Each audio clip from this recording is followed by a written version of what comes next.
Olá, que bom ter a sua companhia aqui com a gente para esse momento de pausa, de reflexão.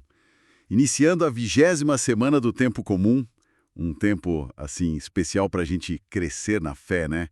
E hoje as leituras convidam a olhar para dentro. É verdade.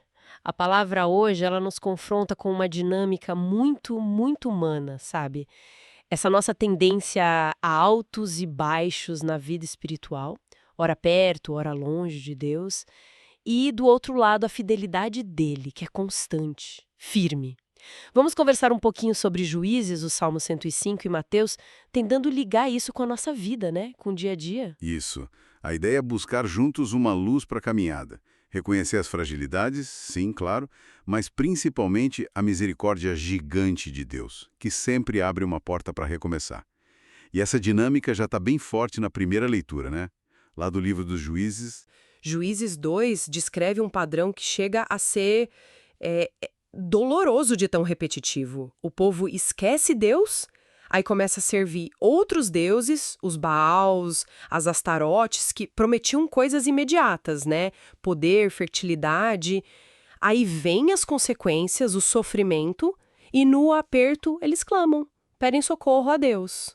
E Deus, por compaixão, manda um juiz, um libertador. Tem um tempo de paz, mas, como o texto diz, quando o juiz morria, eles voltavam atrás e se corrompiam mais ainda. Um ciclo. Nossa, essa imagem do ciclo vicioso é muito forte. É quase um espelho, né? A gente se vê às vezes repetindo certos erros, certos padrões que afastam do bem. A gente promete, melhora um tempo, mas depois escorrega de novo. Mas você falou da paciência divina. Como que a leitura ajuda a gente a ter esperança nisso? Principalmente quando a gente se sente meio preso, achando que não tem mais jeito para mim. Então, essa é a virada. É o ponto-chave, eu acho. Apesar dessa repetição toda no pecado, o texto diz que Deus se compadecia dos gemidos do povo. Ele não desiste, sabe? Ele continua mandando libertadores, mostra uma paciência que, nossa, não se cansa. Está sempre disposto a oferecer um novo começo. A mensagem principal não é focar na nossa inconstância, mas na persistência da misericórdia de Deus. Isso dá um chão firme para a gente pisar. Faz todo sentido. E talvez um jeito prático de viver isso seja identificar um desses ciclos viciosos na nossa vida. Pode ser um hábito, uma reação meio automática, algo que impede a gente de crescer, né? Sem aquela culpa que paralisa, mas com essa esperança na paciência de Deus, pedir a graça de quebrar esse padrão. Quem sabe escolher uma pequena ação contrária, uma coisinha construtiva, para colocar no lugar, já essa semana. E essa esperança ela encontra um apoio muito forte naquilo que o Salmo 105 propõe, a tal da memória agradecida. O salmista faz um caminho pela história de Israel, lembrando as maravilhas de Deus, a aliança, a promessa, mesmo com as falhas do povo. O convite é forte: lembrai-vos das maravilhas que ele operou. Pois é, essa memória grata, como isso é atual? A gente vive num ritmo que puxa sempre para o problema, para a dificuldade, para o que falta, né? Esquecemos tão rápido das vezes que fomos ajudados, sustentados. Cultivar essa memória do bem recebido, das libertações, nossa, isso pode mesmo mudar a nossa forma de ver as lutas, não acha? Exatamente. É um ótimo antídoto para o desânimo. Lembrar da fidelidade de Deus no passado alimenta a confiança agora e para o futuro.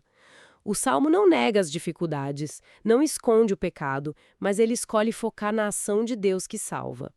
Talvez um gesto concreto para nós seja parar um pouquinho e fazer nosso Salmo 105 pessoal, sabe? Listar, talvez mentalmente mesmo, algumas graças, momentos que a mão de Deus foi clara na nossa história. Guardar isso no coração dá força. E essa força que vem da memória da fidelidade de Deus, acho que ela nos prepara para encarar o desafio bem direto que Jesus faz no Evangelho de hoje, lá em Mateus. O encontro com o jovem rico. Ah, sim.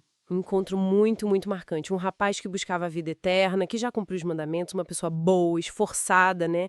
Mas Jesus o convida a ir além. Se queres ser perfeito, vá, vende tudo o que tens, dá aos pobres, depois vem e segue-me. E a reação dele? Tristeza, porque possuía muitos bens. Aí que o negócio pega. O que seriam esses muitos bens para nós hoje?